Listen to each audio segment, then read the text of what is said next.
In the headlines, Addis Ababa now. Hello and welcome to Addis News Hour. I'm Daniel Kasahun with the news. As violent waves of clashes cloud threatens to dash any hopes of peace in neighboring Sudan, the IGAD-led quartet consisting Ethiopia, Djibouti, South Sudan and Kenya will be convened in Addis Ababa soon to discuss a peaceful solution for the conflict in the Sudan. Ethiopia reaffirmed its belief that the latest round of efforts by the regional bloc, IGAD, will lead to a cessation of hostilities between warring factions, Sudan, according to Meles Alem, spokesperson of the Ministry of Foreign Affairs. Kasanjan has more. The conflict in Sudan is underpinning peace in a strategic Horn of Africa region. During subsequent statements, leaders of IGAD asked the two groups to provide a safe corridor for humanitarian assistance in Khartoum and other affected towns. Based on the directive said during IGAD's meeting in Djibouti this week, leaders of the four countries will meet in Addis Ababa within 10 days to explore mechanisms how to address the conflict in Sudan, the spokesperson said. ዋና የትኩረት አጀንዳ የነበረው ግን የሱዳን ጉዳይ ነው ኢጋድ Four nations from the region, Ethiopia included, have been picked for the cumbersome task of bringing the warring Sudan's factions together for a possible cessation of hostilities agreement. The four will convene in Addis Ababa in 10 days of time to come up with a roadmap of how to handle the crisis in Sudan. This is as per the decision made by IGAD, whose leaders met this week in Djibouti. The battle next door still rages, a development quite worrisome for Addis Ababa. Back in April, reports of fighting in Sudan gripped the waters the RSF and the National Army locked arms. IGAD said this development will not only cause setback, but will also cause serious insecurity and instability to Sudan and the region at large, with repeated attempts to strike a ceasefire failing to take effect. IGAD urged both sides to give dialogue a chance, cease hostilities.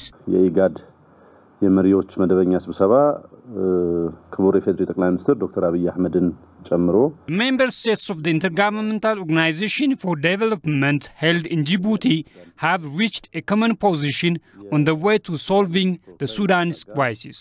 The participation of many leaders in the forum, including Prime Minister Abiy Ahmed, shows that the region has been undertaking a strong stand with the current situation in Sudan, and the approval of IGAD's governance regulations are the manifestation of the successes of the conference. The fourth regular gathering of IGAD leaders, which took place in Djibouti on Tuesday, included the African Union Commissioner as well as the leaders of other international organizations. It has been more than a year since the national dialogue process started in Ethiopia and preparatory activities have been completed. The National Dialogue Commission, established to bring lasting peace in the country, has announced that it has started the implementation phase by identifying representatives who will participate in the national consultation in 4 regions. The consultation process, which has progressed from the preparation phase to the implementation phase, is currently conducting a survey of participants in most regions of the country, and Harare region is one of them in which the selection of the participants was successfully completed. We have already named partners who can work with us in the region, and together with them, the selection of the participants has been done successfully. The other commissioner, Mohammed Dreer, said that the national dialogue will focus on the state-building matters, issues that have created distrust between the people and the government, and related basic topics. The national consultation will be held on issues that are problems and impediments to state building, absence of trust between the people and the government, issues that have led us to conflict, and similar basic issues.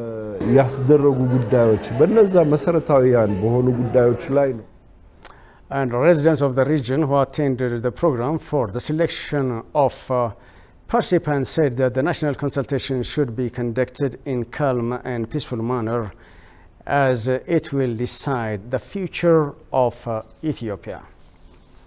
Moving to another news, harnessing the water and land resource productive potential of the country is imperative to realize 10-year development plan, which is an ambitious goal of eradicating poverty and transforming the economy. State Minister of Water and Energy said a high-level national conference is held in Addis Ababa under the theme Research Act Impact, Harnessing the Research Policy Practice Complementariness in Water, Land, Climate and Livelihoods.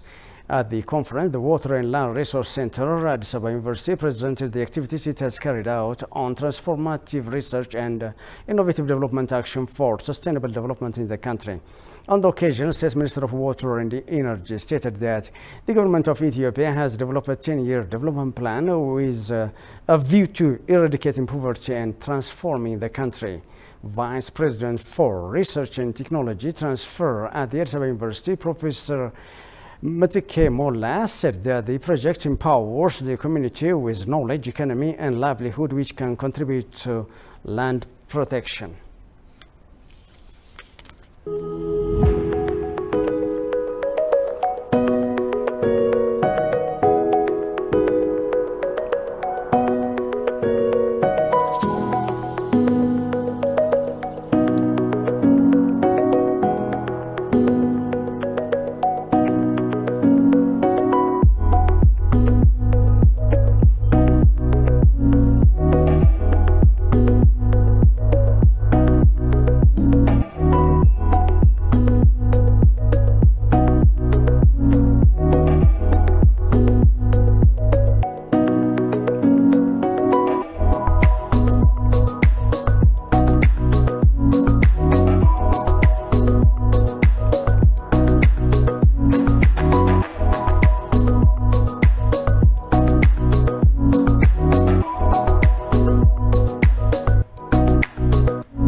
Welcome back. You are watching the live transmission of Addis News Hour with me, Daniel Kassan, from the African capital, Addis Ababa. The Ethiopian Capital Market Authority said Ethiopia is set to create fertile ground and a robust regulatory system to adequately protect investors. Ethiopia's readiness to liberalize and the financial market enables to attract more investors and experience sharing. This was said at the 6th East Africa Finance Summit, which is being held in Addis Ababa. Kushmal reports. The 6th edition of East Africa Finance Summit is being taking place in Addis Ababa. The summit has nexus finance sector policymakers, experts and other key actors across East Africa to discuss the latest trends and challenges in the region's financial sector. Speaking on the occasion, Ethiopian Capital Market Authority disclosed that Ethiopia is making various preparations to create playground and robust regulatory system to adequately protect investors in commencing capital market. It is an important multilateral dialogue platform for industry experts, researchers, government officials from across the different constituencies to foster collaboration, discuss current challenges, and explore business opportunities in new markets. Ethiopia will have a functioning securities market next year. This new ecosystem will provide companies with a new means of raising capital and investors with an alternative and more efficient options of their investment decisions. The Ethiopian Capital Market Authority will create efficient and robust regulation that will adequately protect investors. Kenyan participant who shared his country's experience said Ethiopia's readiness to liberalize the financial market enables to attract more investors and share experience. I think Ethiopia is really ready to open itself up to the international markets, to attract in more investors to come and take it forward. Now, on the financial market side, I think the most important thing, or what the financial market does to a country, is that it actually provides that engine for capital growth. One, because having ability to lend money to individuals enhances capital growth, because capital is a core function of any business, any economy. So the liberalization of that helps. The other thing is that when you open up the markets, you're bringing in international players who have got very good experience, very good products, that can actually help accelerate that growth. Senior project manager of Ethiopian Capital Market also said the summit is an important platform to take lessons about the capital market which Ethiopia is to launch. Our primary participants in the capital markets, they are taking lessons from their peers from East Africa in terms of the role of capital markets for the banking sector, for the financial sector development itself. And these are really pretty much interconnected industries and sectors. Same thing for the insurance sector. Perhaps right now there is a discussion around life insurance and developing the insurance industry in Ethiopia. And these are aptly relevant topics for Ethiopia. The penetration of the insurance industry is low. We expect the insurance industry in its own to be a primary participant in capital markets. So these are pretty much really interconnected industries. They are very helpful for our planning and developing the market. And we're taking a lot of lessons from our peer partners from the region. Expressing the East Africa region is facing access to finance and financial inclusion problem, Kenyan participants suggested that the problem can be resolved through aggregation workers of financial alternatives. I think the challenge facing the East African market right now is that the markets are very fragmented. So they're very, you find in every country, we now even say that people are overbanked. One, because we have never been able to aggregate ourselves. If you want to be able to attract good funding, you need to have a good size. So aggregation is very important. So farmers, cooperatives are very important. Having investment groups are very important, so that you can access credit. Because a bank would rather lend a group than lend an individual. So we need to reduce the level of fragmentation, which is a big issue. Outreach. Ability to reach the country is very important.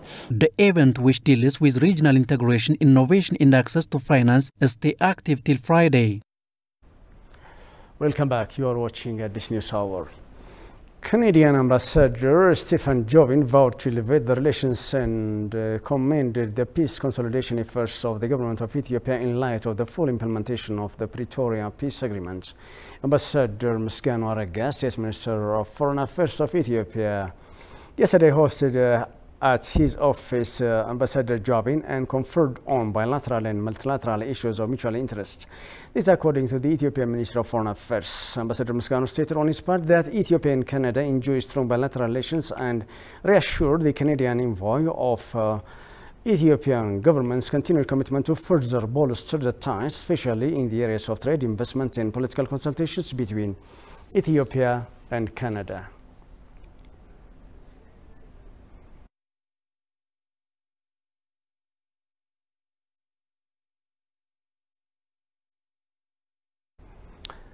The Human Rights Watch report issued a fortnight ago is a destabilizing agenda intended to disrupt the ongoing peace agreement in Ethiopia.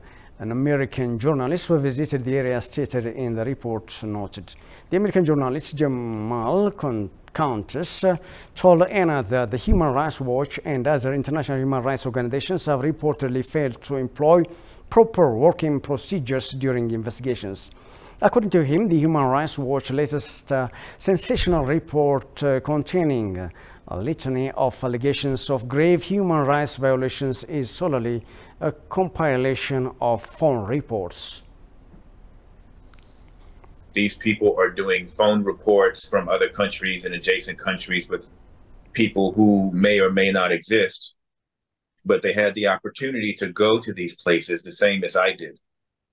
And it's completely, I don't know how else to describe it. I just, at this stage, I think that more drastic action is required on the part of the government and other entities, other human rights entities in Ethiopia and the region for that matter, because this is a destabilizing agent that challenges the entire region, not just Ethiopia.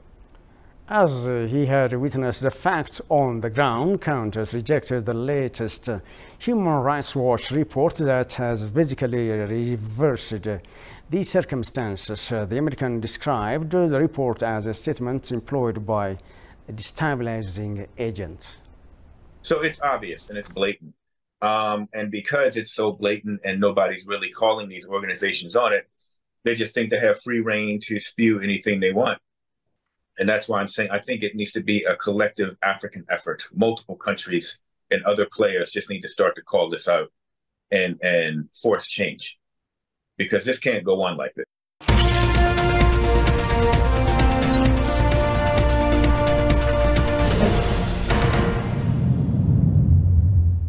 You are watching our news from the African capital, Addis Ababa. The Ethiopian Airlines Group announced that it has earned 6.1 billion in this Ethiopian fiscal year. Ethiopian Airlines Group Chief Executive Officer Masfin Tasser said that the income of the group has shown 20% increment compared to the previous fiscal year. The CEO recalled that the global economic slowdown, the impact of the Russia-Ukraine war, and the increase in fuel prices have been challenges for the aviation sector in the financial year. Yet, the airline succeeded in securing the stated 6.1 billion USD by transporting 13.7 million passengers and 723,000 tons of cargo in the fiscal year. According to Masfin, the airlines received 11 new passengers planes in the fiscal year, thus bringing the total number of passengers planes to more than 140. On the other hand, the CEO said the airline converted 2 passenger planes into cargo planes, increasing the total to 15. It was learned that the performance of the airline is in line with the 2035 growth strategy of the group.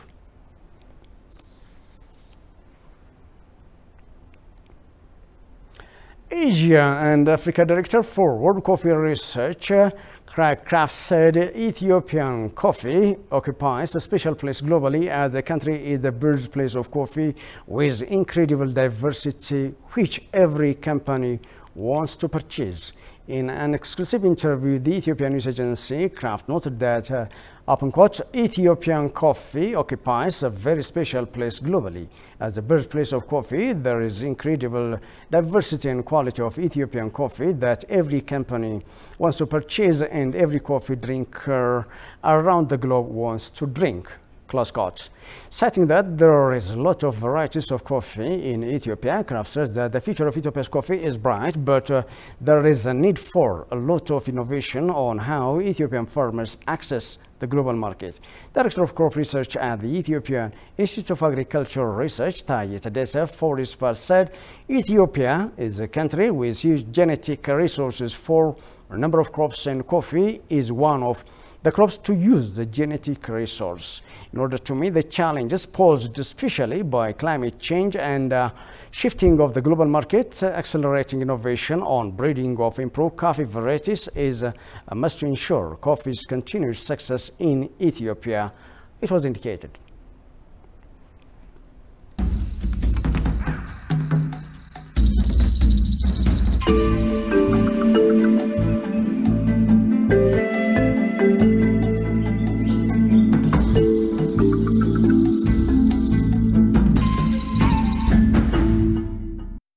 Hey, what's up everybody?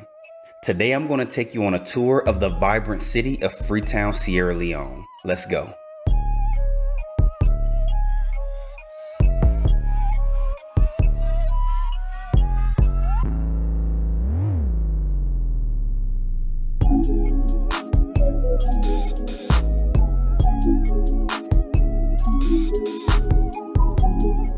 The beach closest to the city is Lumley Beach. This long strip of beach is where everything goes down. Not only because you can swim or relax at the beach, but also this is where you're going to find tons of restaurants, bars, and nightlife. This area. Now, my primary mode of transportation around the city was in what they call a KK. This is a motorized 3-wheel taxi. The KK fits around 3 passengers, and to catch one, you just hold out your hand and the driver will pull over and pick you up. A typical one-way trip to most places around the city will cost you about $1 or less. Now, chances are you'll be sharing a ride with a stranger, which was cool with me, but if you pay a little extra, the driver won't pick up any other passengers during your ride. You can also catch a ride on the back of a motorcycle for even less. While on the tour, you'll learn about the sanctuary's history, as well as loads of information about the chimpanzees. While in Freetown, I definitely recommend taking a trip up to Lester's Peak and get some awesome views of the city. If you're traveling from Lumley Beach, it's only a 10-minute ride to the peak, and the view is well worth it. All right. You're watching this news hour. Residents in Khartoum are voicing their concern over critical shortage of essential provisions and medications. Although various efforts to reconcile the two warring parties continue.